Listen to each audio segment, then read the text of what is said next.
Hello dear civil engineers, welcome back to my channel civil engineering in Bengali. আজ আমরা শিখবো এখানে একটা হাই রাইজ বিল্ডিং এর ড্রয়িং ফাউন্ডেশন থেকে। আমাদের একদম এখানে দেখতে পাচ্ছ সবাই যে আমাদের হাই রাইজ বিল্ডিং এর ফাউন্ডেশন লেআউট থেকে শুরু করে ফুটিং লেআউট। এখানে ফুটিং লেআউট আছে, আমরা ফুটিং লেআউটে স্টাডি করব। তারপর আমরা আর্কিটেকচার লেআউটে স্টাডি করব। এবার এক এক করে আমাদের যে ড্রয়িং গুলো আছে, আমাদের পিটি ড্রয়িংস, আরসি ড্রয়িংস এর যে ড্রয়িংস গুলো হয়, সেই সব ড্রয়িং নিয়ে আমরা আলোচনা করব। তো আহ আশা করি যে খুব ভালো এবং ইজি ভাবে সহজভাবে তোমাদেরকে বুঝিয়ে দেবো। যারা নতুন ফ্রেশার স্টুডেন্ট আছো বা নতুন ফ্রেশার জবে জয়েন করেছো, যে সাইটে গিয়ে আমি এই বিষয়ে জানতে পারছি না, বুঝতে পারছি না, তো এক একটা করে জিনিস জলের মতো করে সহজভাবে আমি বোঝানোর চেষ্টা করব এখানে। তো সবার আগে আমরা যেটা স্টাডি করব, যে একটা ফাউন্ডেশন লেআউট ড্রয়িং এ কি কি জিনিসগুলো থাকে আর সেই জিনিসগুলোকে আমরা কিভাবে স্টাডি করব। তো তার জন্য আমাদের এখানে আমি দেখাচ্ছি যে এই যে হাই রেজ বিল্ডিং আছে, একদম টলেস্ট বিল্ডিং আছে, সেই টলেস্ট বিল্ডিং এর একটা সেকশন লেআউট কিরকম হয়, front view, side view, section view কিরকম হয়, ডিটেইলিং ভিউ, আমি এই ভিডিওর মধ্যে সবগুলোই কভার আপ করব এক এক করে। তো আশা করি সকলেরই অনেক হেল্পফুল হবে। আমি এতদিনের 10 বছরের যে আমার এক্সপিরিয়েন্স আছে, সেই এক্সপিরিয়েন্স তোমাদের সামনে শেয়ার করছি। তো আশা করি খুবই হেল্পফুল হবে। তো চলো শুরু করা যাক আজকের এই ভিডিওটাতে। আমরা আলোচনা করব এখানে এখানে দেখতে পাচ্ছ যে এখানে যে যে ড্রয়িং লেআউটটা আছে, এটি একটি হচ্ছে ফাউন্ডেশন লেআউট ড্রয়িং।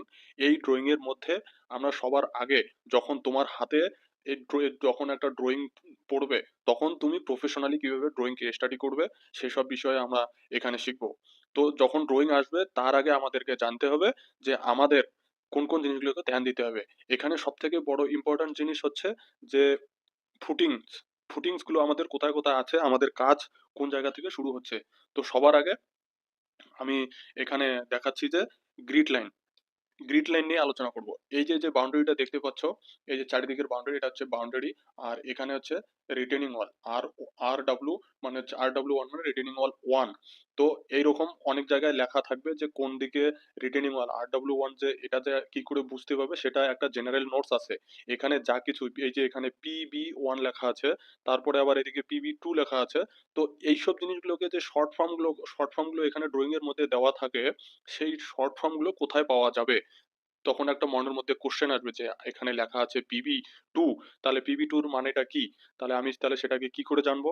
তাহলে এর জন্য যেটা কনস্ট্রাকশনের যে প্রফেশনাল ইঞ্জিনিয়ার্স আছে, যারা এই যে ডিজাইন ড্রয়িংটা স্ট্রাকচারাল ডিটেইলিং করেছে, তারা এটাকে ওখানে জেনারেল নোটসে পুরো ক্লিয়ার ভাবে ওরা মেনশন করেছে যে কত গ্রেডের কংক্রিট হবে, কত গ্রেডের স্টিল ইউজ হবে, তারপর কোন ফ্লোরে কংক্রিট গ্রেডকে কিভাবে ওরা আহ, কমিয়েছে, কত গ্রেডের স্টিল দিতে হবে, তারপরে ল্যাব লেন্থ কত দিতে হবে, ডেভেলপমেন্ট লেন্থ কত দিতে হবে। তো সেই সব কিছু জিনিস জেনারেল নোটসে পাওয়া যায়। তো এখানে আমি জেনারেল নোটস এই ভিডিওর পরে আমরা আলোচনা করব। তো এখন যে আমরা এতে শিখবো সেটা হচ্ছে যে একটা কি শিখলাম আমরা, যে শর্ট ফর্ম গুলো দেওয়া থাকবে। তারপরে যেমন এখানে PC8 এর মানে হচ্ছে পুডিয়াম কলাম 8। PB মানে হচ্ছে প্লিন্থ বিম 1।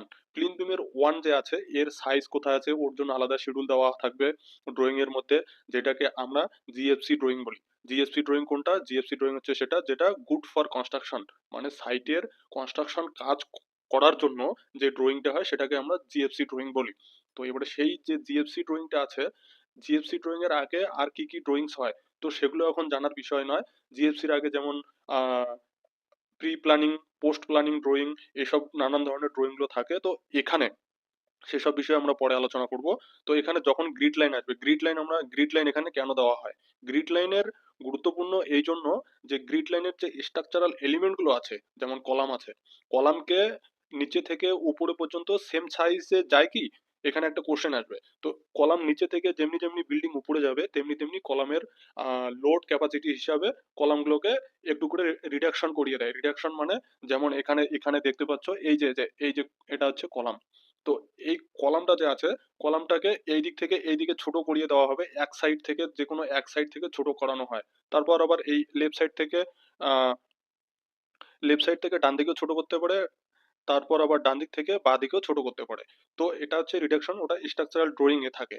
তো এবারে কোশ্চেন হচ্ছে যে এই যে কলামটা ছোট হয়ে যাবে, আমরা কি করে বুঝতে পাবো যে কোন ফ্লোরে ছোট হচ্ছে বা বড় হচ্ছে? সেটা আমরা বুঝতে পারবো কলাম শিডিউলে। তো আশা করি এই কলামের রিডাকশন যে আছে সেটা আমরা এখানে বুঝে নিলাম। এবারে আমরা যেটা আলোচনা করছিলাম যে গ্রিড লাইন। গ্রিড লাইনটাকে হচ্ছে একটা আমাদের একটা পার্মানেন্ট রেফারেন্স লাইন, যে লাইনটা কখনোই চেঞ্জ হবে না। তো এবারে গ্রিড লাইনের নাম, গ্রিড লাইন গুলো যে থাকে সেগুলোকে কি রকম নাম্বারিং করা হয়। তো এখান থেকে দেখো, এখান থেকে শুরু হয়েছে 1 2 3 4 করে, এদিকে কততে গেছে, নাম্বার 14 এ গেছে। এবারে আর একটা জিনিস এখানে কি জিনিসটা নোটিস করতে পাবে, যে 1 এর উপরে ড্যাশ লাগিয়েছে, এর উপরে কমা লাগিয়েছে। তো এই যে যে এগুলো আছে যেগুলো আমাদের মেইন স্ট্রাকচারটা যাবে, মেইন স্ট্রাকচার বলতে কোনটা, যেমন এখানে ধরো এখানে বেসমেন্ট 4টা আছে, এখানে কলাম ডিটেল এখানে দেওয়া আছে, তারপরের উপরের প্রথম স্ল্যাব এটা, তারপরে এটা হচ্ছে, তারপরে এটা হচ্ছে দ্বিতীয় স্ল্যাব, তৃতীয় স্ল্যাব, চতুর্থ স্ল্যাব। তারপর এখান থেকে কি হয়েছে, এখান থেকে মানে যে পার্কিং এরিয়া থাকে, মানে আন্ডারগ্রাউন্ড যে স্ল্যাব এরিয়া গুলো আছে সেগুলো এখান থেকে কি হয়েছে, সেগুলো এখান থেকে কমে গেছে। তো কমে যাওয়ার পরে এবারে যে টাওয়ার, মানে যেখান থেকে টাওয়ার এরিয়া আছে, এই যে যেমন এখানে এই এরিয়াটা দেখতে পাচ্ছ, এখান থেকে নিচে যে আমরা দেখলাম এই 4টা স্ল্যাব আছে এখানে, এখানে 4টা, 1 2 3 4টা স্ল্যাব হচ্ছে। এবারে এরপরে এখান থেকে কমে গেল। এবারে যখন আমরা এই দিকে যে কাজগুলো করব, যেমন ধরুন এইদিকে যে গ্রিড লাইন গুলো আসবে, এইদিকে এইদিকে গ্রিড লাইন গুলো আসবে, সেগুলো আমাদের শুধু এই 4 ফ্লোর পর্যন্ত ইউজ হবে। তো কাজগুলোকে যতটা ইজি করা যায় সেইভাবে এটা কি করেছে এদিকে, সেইভাবে 1 2 3 করেছে, বাকিগুলোকে টেম্পোরারি হিসেবে মার্ক করে রেখে দিয়েছে, যাতে এদিকের কাজে ডিস্টার্ব না হয় আর এদিকের মার্কগুলো যেন ডিস্টার্বেন্স না হয়। তেমনি ভাবে কি করেছে এদিকে এ ড্যাশ দিয়েছে, বি ড্যাশ দিয়েছে, সি দিয়েছে। তারপরে যখন টিপিক্যাল থেকে মানে যখন কন্টিনিউ চলবে, তখন এদিক থেকে কি দিয়েছে, এ বি সি করে দিয়েছে। তারপর আবার ই এদিকে কন্টিনিউশন করে দিয়েছে। তো এবারে যখন এদিকে আমরা কি কি জানতে পারলাম, যে একটা পিসি, পিসি মানে কি, পুডিয়াম কলাম।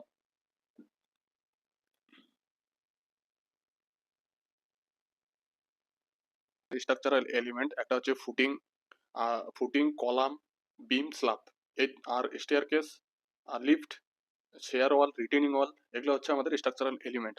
তো এই যে এলিমেন্ট গুলো আছে, প্রত্যেকটা এলিমেন্টে কি গ্রিড লাইন, গ্রিড লাইনের মধ্যে দিয়ে কি পাস হবে? তো এবারে দেখো সেটার উত্তরটা হচ্ছে কি, যে একটা গ্রিড লাইনের মধ্য দিয়ে, একটা গ্রিড লাইনের মধ্য দিয়ে পাস হবে, বা গ্রিড লাইনের নিয়ারেস্ট এর কাছেও থাকতে পারে। তার জন্য এবারে যে কলামকে আমরা যখন প্রফেশনালি যখন সার্ভেয়ার যখন মার্কিং করবে, তো মার্কিং করার জন্য কলামের যে লেআউটটা আছে, গ্রিড লাইন থেকে কত দূরে আছে সেই ডিটেলটা দিয়ে দেবে। এবারে সেই গ্রিড লাইনটাকে রেফারেন্স করে এবারে ওরা মার্ক করবে। গ্রিড লাইন দিয়ে যখন মার্ক করবে, এই যে যেমন এখানে এই যে গ্রিড লাইনটা আছে, আমরা যদি এই কলামের কথা বলি C2 কলাম, তার মধ্যে আবার এর এর মধ্যে অনেকগুলো কলাম থাকবে, যেমন এখানে C2 আছে, C2 এর মধ্যে C2 কলাম, এর মধ্যে অনেক কয়েকটা কলাম থাকতে পারে। কিন্তু সেই যে লোকেশনটা আছে, লোকেশনটাকে যেমন এই যে এই C2 কলামটা আছে, এর যে লোকেশনটা, এর এর লোকেশনটা গ্রিড নাম্বার কতর মধ্যে আছে সেটা দেখতে গেলে কি বলতে হবে, গ্রিড নাম্বার 22/DD গ্রিডের মধ্যে আছে, 2 বাই, তার মানে 2/D গ্রিডের মধ্যে C2 কলাম আছে। এবারে C2 মানে আলাদা আলাদা কলাম আলাদা আলাদা রকমের ভাবে থাকতে পারে। একটা কলাম সে 10 জায়গায় থাকতে পারে, কিন্তু তার যে অ্যাড্রেসটা আছে, সেই অ্যাড্রেসটা কি হবে, সেই অ্যাড্রেসটা গ্রিড নাম্বার দিয়ে আমাদেরকে মেনশন করতে হবে। যখন আমরা গ্রিড নাম্বারের যে গুরুত্বপূর্ণটা ওর সেটা হচ্ছে এটাই। এবারে আমাদের সাইটের জন্য বা এক্সিকিউশনের জন্য গ্রিড লাইনটাকে আমরা এইভাবে গুরুত্বপূর্ণভাবে দেখব। আর অন্যথা হচ্ছে কি আছে, যারা স্ট্রাকচারাল ডিজাইনার আছে, আর্কিটেকচার ডিজাইনার আছে, তারা কি করে, এই গ্রিড লাইনের রেফারেন্সে তারা ওয়ালের যে লেআউট প্ল্যান আছে, তারপর যে বিম স্ল্যাবের যে প্ল্যান আছে, কোন দিক থেকে কতটা এগিয়ে দিতে হবে বা পিছিয়ে রাখতে হবে, সেটা সেটা তারা ওইভাবে রেফারেন্সটাকে তারা ইউজ করে থাকে। তো এবারে এখানে আমরা কি কি জানলাম, গ্রিড লাইন জানলাম, গ্রিড লাইনটাকে কিভাবে ম্যানেজ করতে হয় সেটা জানলাম, তারপরে কত ধরনের গ্রিড লাইনের নাম্বারের সিরিয়ালিংটা কিভাবে হয় সেটা জানলাম। এবারে এরপর আমরা জানবো কি, ফুটিং। ফুটিং, এবারে যে ফুটিং আছে, এই যে যে ফুটিংটা এখানে, সাপোজ আমরা একটা এখানে ফুটিং এর এক্সাম্পল নিচ্ছি, যে দেখো এখানে ফুটিং নাম্বার কত আছে, F1, এখানে ফুটিং নাম্বার F7, এর মধ্যে আবার PC1 কলাম আছে, যেমন আমরা পিসি মানে কি কলাম, পুডিয়াম কলাম 1, তারপরে আবার এখানে কি আছে, সি কলাম 1A, কলামের কি আছে, 1 এর এ আছে। এবারে এখানে কত আছে, ফুটিং নাম্বার 7। যেই আমরা ফুটিং নাম্বার 7 আমরা দেখবো, ফুটিং 1 আর ফুটিং 7 কে যদি আমরা যদি স্টাডি করি, তাহলে আমরা কি দেখতে পাচ্ছি এখানে, এর শুধু একটা আউটার লাইন বাইরে দেওয়া আছে, এর ভিতরে কি আছে, একটা আউটার লাইন আছে, তারপর আবার ভিতরে একটা আউটার লাইন আছে। আর এই যে হাইলাইট এরিয়াটা আছে এটা হচ্ছে আমাদের কলাম সাইজ। সে কলামটার আমাদের নাম কি আছে? C1A। তাহলে এবার আমাদেরকে কিভাবে আমরা জানতে পাবো যে F7 কলামের সাইজটা কত? যদি অটোক্যাড ড্রয়িং যদি থাকে তাহলে আমরা অটোক্যাড ড্রয়িং এ এখন ফোনের অ্যাপ্লিকেশনের থ্রুতে বা ল্যাপটপে বা কম্পিউটারে আমরা ডাইমেনশন দেখতে পারি। তো সেই ডাইমেনশন দেখার জন্য যে শর্ট ফর্ম আছে DIM লিখে এন্টার করলে আমরা এখান থেকে জানতে পাবো এখান থেকে কতটা 6 মিটার লেন্থ আছে। 6 মিটার মানে এখানে পুরোটাই যে ড্রয়িংটা আছে পুরো মিলিমিটারে ড্রয়িংটা বানানো আছে। মিলিমিটারে এই জন্য বানানো হয়েছে যেন এটাকে একুরেট ভাবে কাজ করা যায়। আর এখন আগেকার সময়ে কি হতো যে ফিট ইঞ্চিতে করতো, ফিট থেকে ইঞ্চিতে কনভার্ট করো, ইঞ্চি থেকে ফিটে কনভার্ট করো, সে অনেক ক্যালকুলেশনের মিস্টেক হয়ে যায় বলে এখন যে এই যে ইউনিট সিস্টেম, এই ইউনিট সিস্টেমে মিলিমিটার ইউনিট সিস্টেমে ড্রয়িং বানানো হয়। তাহলে আমরা এখানে কি কি দেখলাম যে কলামের সাইজটা আমরা কি করে বুঝবো। এবারে যদি যে ড্রয়িং আছে সে ড্রয়িং এ তো এরকম দেওয়া থাকবে না। এখানে যে জিএফসি ড্রয়িং আমাদেরকে হার্ড কপি দিয়েছিল স্টাম্প লাগিয়ে বা সিগনেচার করে যে এই ড্রয়িং এ কাজ করো, সেই ড্রয়িং এ এরকম ডাইমেনশন দেওয়া থাকতে পারে নাও থাকতে পারে। তো সেই জন্য আমরা ডিটেইলটা কিভাবে জানতে পারবো? আমাদের অটোক্যাড ড্রয়িং রেফারেন্স লাগবে সে একটা। এবারে তারপরে আমরা কি বুঝবো যে এর ডিটেইলিংটা কোথায় আছে। তাহলে সেটা দেখতে গেলে আমরা কি করব? সেটার জন্য আমি এখানে আলাদা করে একটা সেপারেট ড্রয়িং করে নিয়েছি। যেমন এখানে আমি F7 ফুটিংকে নিয়েছি। আর এখান থেকে বোঝানো ইজির জন্য এখান থেকে এই ফুটিংটাকে একটা এক্সাম্পল নিয়েছি। আর একটা যেটা আমরা কথা বলছিলাম যে বাইরে একটা বাউন্ডারি লাইন আছে আর একটা ভিতরে একটা বাউন্ডারি লাইন, তার মাঝখানে কলাম আছে। তো এবারে এখান থেকে এই যে কলামের ডিটেলটা সেটার ডিটেইলিংটা এখানে দেওয়া আছে। সবার আগে আমরা দুটো জিনিসকে একসঙ্গে স্টাডি করব যে F1 এর বাউন্ডারি লাইন একটাই আছে, তার উপরে কলাম আছে। তো বাউন্ডারি লাইন বলতে গেলে এই যে আমাদের ইয়েলো কালারের বাউন্ডারি লাইনটা আছে, এই যে যেটা দেখতে পাচ্ছ, এই ইয়েলো কালারের বাউন্ডারি লাইনটা হচ্ছে আমাদের ফুটিং এর আউটার সাইড।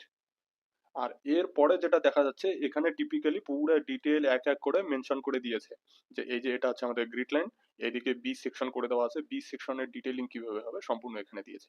তো আমরা এখন আগে যে প্ল্যানটা আছে এখানে কি লিখেছে? টিওয়াইপি মানে typical plan of isolated type 1 footing detail.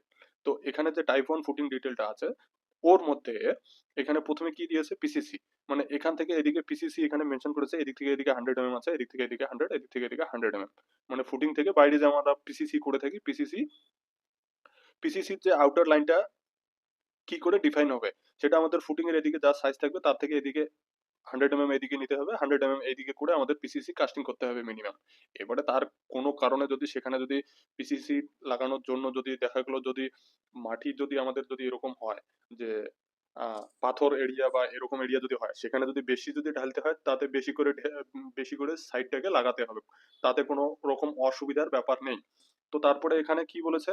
Top reinforcement. Top রেনফোর্সমেন্টটা কোন দিকে থাকবে, কি রকম থাকবে, কোথা থেকে কোথায় এর ডিটেইলিংটা থাকবে, তারপরে বটম রেনফোর্সমেন্ট, তারপরে আবার বটম রেনফোর্সমেন্ট। তো এবারে কথা হচ্ছে কি এই যে আউটার লাইনটা সেই আউটার লাইনটা এই দিকে দেওয়া আছে, এই যে এখানে সেকশন বি। আর সেকশন বি মানে যখন ড্রয়িং এ তুমি দেখতে পাবে যে সেকশনটাকে এরকম অ্যারো মার্ক আছে, এইদিকে আবার এইদিকে এরকম অ্যারো মার্ক আছে, তাহলে তোমাকে দেখতে হবে এই দিক থেকে টপ টু বটম, এই দিক থেকে এদিকে দেখতে হবে, এই দিক থেকে এদিকে দেখতে হবে। এবারে দেখার পরে এই যে সেকশনটা আছে এই সেকশনের ডিটেইলিংটা এখানে দিয়েছে। এই সেকশনের ডিটেইলিং এর মধ্যে কি কি আছে যে এখানকার ফুটিং এর যে রেইনফোর্সমেন্ট গুলো আছে, এই যে T10, টি মতলব টর, টর মানে 10 ডায়ার স্টিল দিতে হবে। তো এটাও জেনারেল নোটস এর মধ্যে ভালো করে মেনশন করা আছে। তারপরে এই যে ফুটিং এর যে এল আছে, এল কত দিতে হবে, তারপরে এর কভার কত দিতে হবে, স্টিল অ্যালং এ অ্যালং বি। তো এটা এবারে আমরা কি জানবো যে স্টিল অ্যালং স্টিলের অ্যালংটা কিরকম আছে। যেমন এখানে দেখা যাচ্ছে স্টিল অ্যালং এখানে সম্পূর্ণ ফুটিং সাইজ দেওয়া আছে যে আমরা আলোচনা করেছি। যেমন এখানে ফুটিং এর সাইজ দেওয়া আছে, F1 ফুটিং টাইপ কত আছে, ফুটিং সাইজ, পেডেস্টাল সাইজ। আর এই যে এখানে বাইরে একটা বাউন্ডারি লাইন, ভিতরে একটা বাউন্ডারি লাইন, সেই লাইনটা বলতে গেলে কিরকম, এই যে বাইরের লাইন এটা একটা ফুটিং থাকবে, তার উপরে পেডেস্টাল থাকবে, এই যে দুটো জিনিস এখানে দেখানোর জন্য। তো এখন এই ভিডিওটা এই ভিডিওটাতে এতটুকুই। আর বাকি নেক্সট ভিডিওতে আমরা এই যে পুরা ড্রয়িং আছে পুরা ড্রয়িং আমি স্টাডি করে তোমাদেরকে শেখাবো কি করে ড্রয়িং স্টাডি করতে হবে, কি করে এক্সিকিউশন করতে হবে, কি করে কার সঙ্গে কথা বলতে হবে। তো আশা করবো এটা খুবই হেল্পফুল হয়ে যাবে। তো নিজেও শেখো, বন্ধুদের মধ্যে শেয়ার করো। আগে আমি এই ডিটেইল পুরো একদম 100% তোমাকে পুরো কনফিডেন্স এর সাথে এই ড্রইং স্টাডি করব। তারপরে আমরা বিবিএস বানাবো, কোয়ান্টিটি বানাবো, কত স্টিল লাগবে। তো সবকিছুই আমরা স্টেপ বাই স্টেপ আমরা আলোচনা করব।